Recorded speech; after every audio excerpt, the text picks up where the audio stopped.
Hello and welcome back to TF1C. It's the Formula 1 chat and we're here discussing all things Formula 2 and Formula 3 today. It's the feeder series content. We're here to look at the Imola weekend just gone by. Of course, our F1 went out yesterday, so make sure to go and check that out if you haven't already. We've got F2 and F3 out today. It's Tuesday. It's a happy day. Tuesday the 26th of April, I believe. This will be going out. Yeah. Kind of recording on the Monday, but yes, let's have a look. Should we start with Formula 2? Get right into the action in quali. It was P1 Vips, P2 Iwasa, P3 Doohan. Clearly has a lot of pace in qualifying. Saw nothing in the race. Of course, sprint down the order of it. I think end up with points possibly, or just outside, something like that. And then feature. I mean, we'll get onto the start. The absolute shit show that was later, but yeah, clearly got the pace in the feature, but not in the. Clearly got the pace in quality, but not in the races. That's a P2.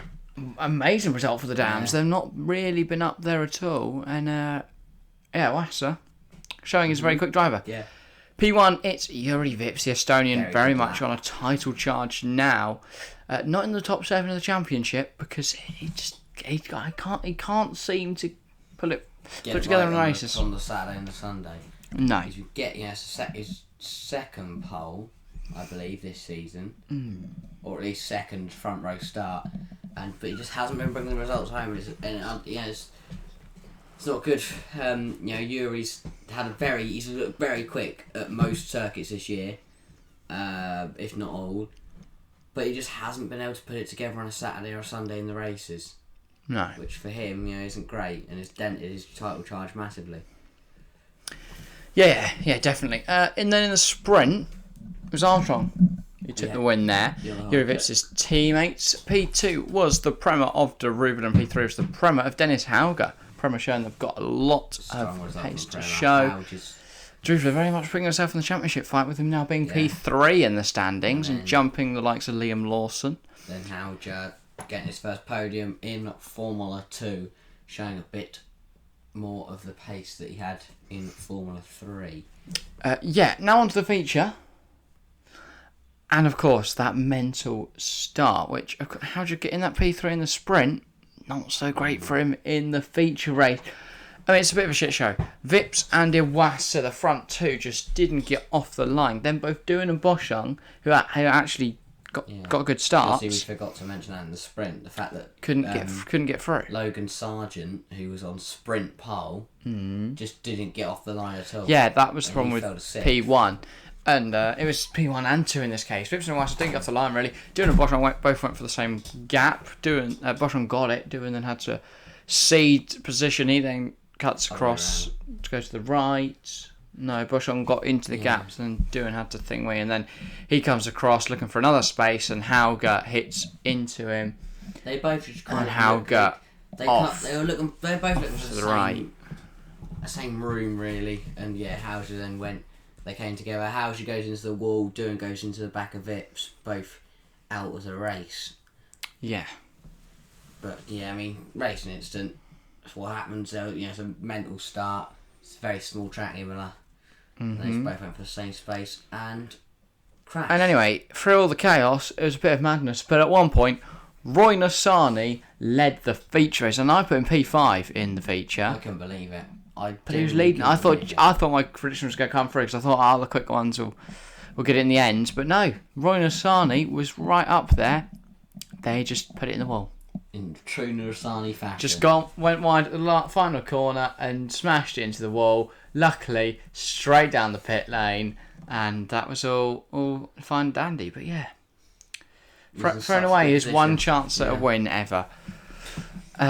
In the feature, it was Pourchaire who took the win and put himself very much in contention for the championship as he tops it now. From nothing in Saudi to delight in Imola. It was obviously because you had the top lot. Most of the grid did the alternate strategy, which was start on the mediums, end on the super soft. Daruvala though, Lawson, a few other key guys. Safety car timing that meant that the people who started on the super soft got the free pit stop, which then put them in a great Brilliant position. time for them, yeah. Which then meant you had Drugovich, Daruvala, Lawson all down the order. Difference was Lawson put it in a wall. That was really sad. Daruvala recovered to like P9, Drugovich P10, I think. P10, yeah. Yeah, then the feature, it was Pourchaire. Then Fittipaldi with a gain of 14 places. What a job. He just came through the chaos. From Pietro. Brilliant drive. Of course, he's got a few chances in Formula 1, but no actual seat in Formula 2 this season. And great job from Pietro in his Charouse. Takes P2 up 14 positions. And Boschung from P4 on the grid up to P3. He'll take the podium very nicely.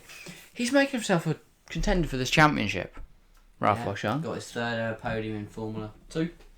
In the Campos. His teammate, Oliver Caldwell, not anywhere near. He's tragic. Another, I think he crashed in qualifying, bringing out the red flag. He spun in the sprint, and I don't even know where he was in the feature. I don't think he finished. Yeah, no, I don't remember him ever doing anything. Being around. He's just struggling a lot, Caldwell, with the jump up from Formula 2 to Formula 3. But yeah, all the top 6 drivers who were in it last season. So no rookies like Piastri coming in and dominating, but it is Pourchaire leading on 52 points. Drugovich, who was dominant last weekend, difficult weekend for him this weekend as he loses that championship lead, but he's within 2 of the Frenchman that is in front. It is Daruvala P3 on 36, Lawson P4 on 35, Shaw in 5th on 32, and joint with him on 32 is Boschung, who occupies 6th place. So yeah, I mean, I've been very impressed by Boschung. He's done well. I think I wasn't expecting him to be up there. Daruvala's done alright, had a good weekend this weekend. Put him on the thumbnail, smashed it. Correlation, probably. Pourchaire, after the disappointment in Saudi, was absolutely brilliant this weekend. Last time, his second feature race win of the season, and he got 2 points in the sprint race as well. So showing the kind of inconsistent performances which could win in this championship. Because if he's shite one round, then wins the feature the next, he will win the championship eventually. But yes, that's enough of F2. On to Formula 3. Mental. And it was their first one here, and quali was a mess. We went from wet to dry, and no one really knew what was going on. Because of the red flags, it was all out of system, and we had to reschedule it all with F2 practice being thrown out of whack. Anyway, it ended up with the quali was the quite a messed up quali, because they think a few people thought they'd finished, then others kept going. It ended up with a few drivers, taking big positions because they went round again and did another lap. They put the red lights on the start lights that would signal they'd finished, but there was no checkered flag, so nobody knew really if quali had finished or not. So you had some people finishing laps, you had some people who thought it was over. Yeah, like the graphic had checkered flags on it, but then the timers, it was still like a minute to go, enough time to, if you got over the line, go around again. But yeah, so Maloney ended up taking pole, so Maloney in the Trident. It was his teammate, Roman Stanek, in the 1-2, and Crawford somehow got up to 3rd. I think that was the story of his weekend. Pretty meh, but somehow found his way to good positions. P4, I can't remember, but I know that Bearman was P5. He benefited from going around again. In the sprint race, I haven't actually watched this, so we can't really comment, but it was a Colapinto win. I mean, he's had a knack. I mean, I know he's on sprint race pole. He's got a knack for, getting onto pole and then just first pole position, going forwards from there. If very unfortunate not to win that race. It was Victor Martins in P2. He was extending his championship lead there, and then Crawford in P3. With a podium, first of the year, and actually getting himself back up into some good positions. Don't know how that's happened, considering he was starting from 8th. But yeah, wasn't impressed by him in Bahrain, and this weekend he just kind of got very lucky. But and that was further thing we did in the feature race, because it was Maloney and Stanek in a 1-2. Then, it was a messy start. You end up with Maloney, Stanek, Bearman, Crawford, but then from there, some drivers opted for wets, some drivers opted for inters, some drivers went for slicks. Well, most drivers went for slicks. And it was still wet at the start, so the people that opted for the inters flew through. Well, they don't have interwets, but they have their wet compounds. Of the who was it? It was the two. So it started off with. It was the two all kinds of people. It was Kyle Collette. Yeah, Collette up there. Until he decided to pick because he thought it was time. Then it was the Campos later on into the stint. Majority. Then came in with a safety car. But then after the Campos stayed out of Yianni and Miney, something like that. Yeah, Marty, isn't it? Marty, that's the one. Marty. They zoomed through and led, but by that point, it stayed on them too long, and it was drying up, and they just fell right. They back soon overtaken, and then we ended up with another safety car, where Zane Maloney completely spun it, and his engine shut off on the final corner, leaving Stanek very shocked in P2 and Bearman P3. Bearman, brilliant move round the outside, took the lead, and was fairly dominant from there. But I don't get like Maloney. Yeah, it's just you focus, just keep on it. Just warming out his tyres and just lost it. I think it also didn't help that he lost it at the penultimate corner, which meant Stanek then had to go. Oh shit! Right, we're going green now. But yeah. Yeah, and then Stanek wasn't on it. Error. Bearman with a brilliant move around the outside. He was very dominant from there. Very proud of my boy Ollie. And then it appeared he pushed too much in the first stage. He didn't really manage the tyres. He had some brilliant pace. He was picking up fastest lap. And then it just went all went to shit. Stanek took the lead from him. Then Crawford got past. Then it was Hadjar who managed to get P3 because on the final corner, Bearman trying to hold on to P3. Saucy tried to go around the outside, which isn't really somewhere you can make that kind of move at Ravazza. And Bearman on the wetter inside line, which no one had been driving on, just kind of drifted into Saucy. It was a big kerfuffle. He ended up spinning into the path of Leclerc, then couldn't get past him. Mm-hmm. So Hadjar managed to squeeze through. He took the P3. Bearman managed to just get past through all the chaos. He took P4. It was then Hadjar. It was then Leclerc in P5. Anyway, Bearman penalised after the race. I don't think it was fair to give him 20 seconds, considering it was very similar to the Ricardo Sainz incident. I know different times of the race, but very similar to the Ricardo Sainz incident. And yet, nothing for Ricardo. 20 seconds for Bearman. Don't think that's fair at all. But yeah, it cost him a podium, pushing too hard, and that's on him. But he's had a strong season so far, my boy Ollie, and I think he will only come back and show that he's clearly got the pace. Led the feature race for a good amount of the race, and led the sprint. Well, won the sprint in the season opener at Bahrain. It was unfortunate that a post-race penalty knocked him down in that one as well. But yeah, in the championship, it is Victor Martins joint with Leclerc at the top. The one thing that F3 confused me about is how the age gap between the drivers. Yeah. Like Leclerc, fair enough, he's done all right, but he is 5 years older than the likes of Crawford and Bearman, so you'd expect he'd be dominating, and he's not. He's like his quality performance has been woeful this season. I mean, I know Imola wasn't his fault. He got smashed into by Enzo Trulli in quali, which was just mental. But yeah, because he tried to go on the slicks, couldn't brake, just slapped into the side of Leclerc, then spun and was stuck in the gravel beach. And then, of course, when it got drier, his lap put him well down the order. But yeah, Martins 36, Leclerc 36, and it's Stanek after his win this weekend that puts him up the order.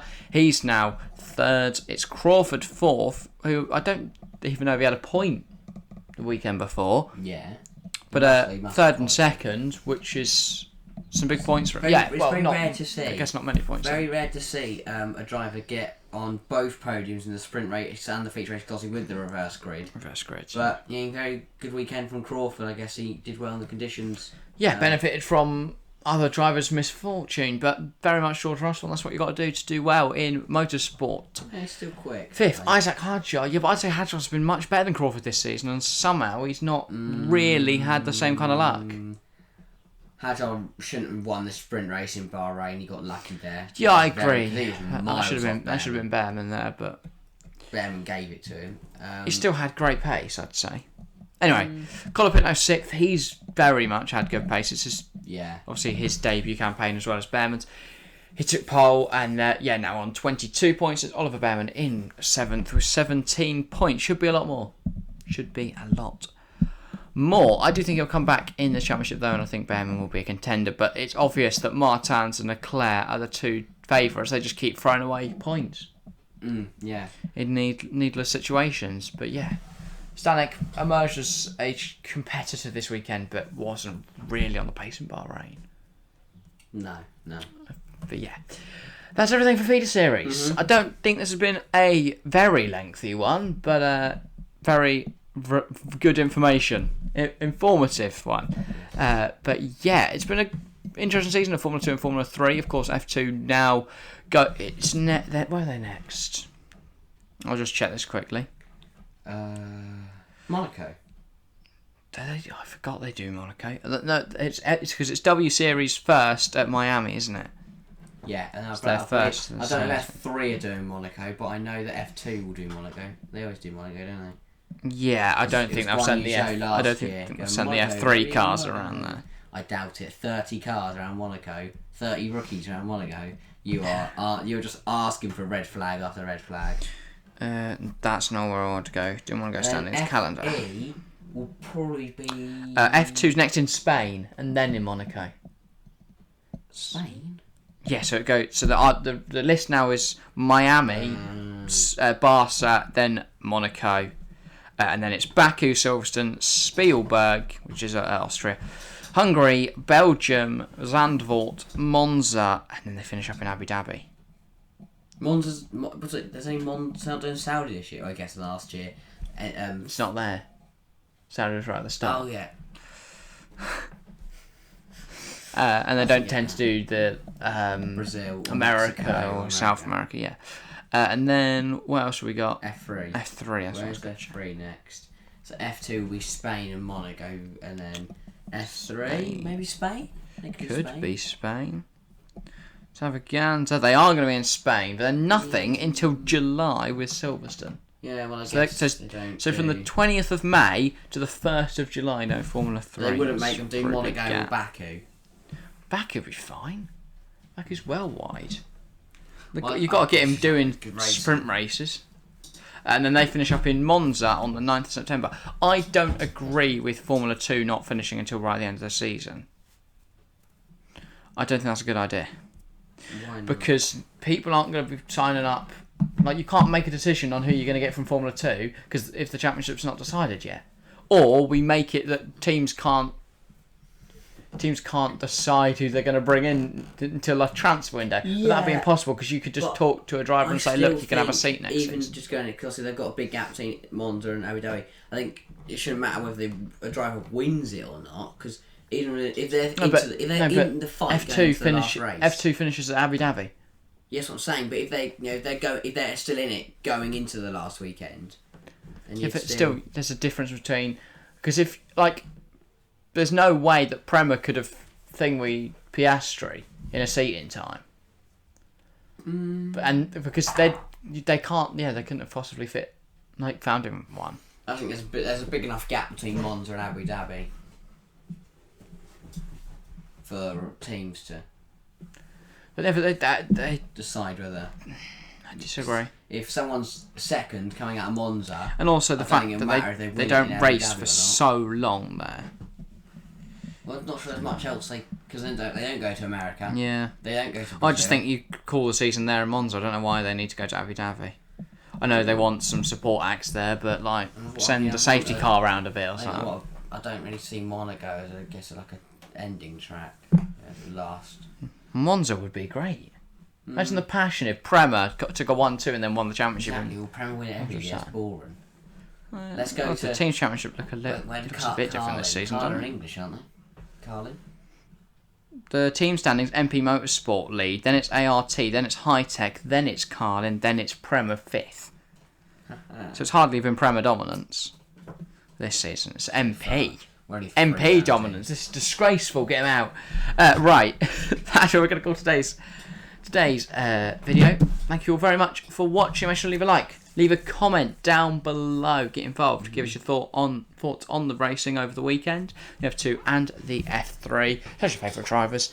Give us your thoughts on the race and who you think is going to win championships. All that kind of stuff. Just start some dialogue.